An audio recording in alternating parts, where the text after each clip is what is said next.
600 এবার দিলীপ ঘোষ বিজেপি নেতা তিনি কি বলছেন সেটা আপনাদের জানাবো। কাম ব্যাক হয়েছে তার খুব সম্প্রতি, আর তারপরেই একেবারে স্বমহিমায় দিলীপ ঘোষ আজ রানাঘাটে তিনি শ্রমিক ভট্টাচার্যের সঙ্গে একটি সভা করেন, পরিবর্তন সংকল্প যাত্রা।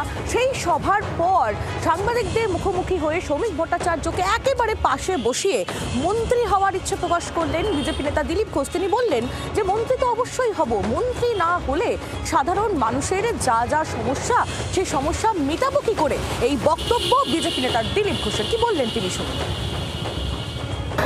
আপনারা অনেকে বলতে পারেন হ্যাঁ আপনাদের মধ্যে আর বাইরে থাকতে ভালো লাগছে না, মন্ত্রী হতে চাইছেন। নিশ্চয়ই মন্ত্রী হব, মন্ত্রী তো হতেই হবে, নাহলে আপনাদেরকে সুবিধা দেবো কি করে, গরিব মানুষের জীবনের পরিবর্তন কি করে করবো। পশ্চিমবাংলায় বিজেপি সরকার না হলে নরেন্দ্র মোদী যে গরিব কল্যাণ যোজনার সমস্ত সামগ্রী পাঠাচ্ছেন এখানকার গরিব মানুষের জীবন পরিবর্তনের জন্য, সেটা আপনার কাছে পৌঁছবে কি করে।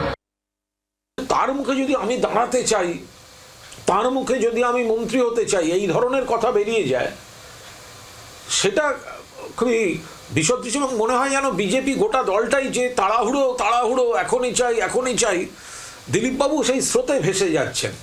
এটা আমার ভেবে দেখা উচিত বিষয়টা।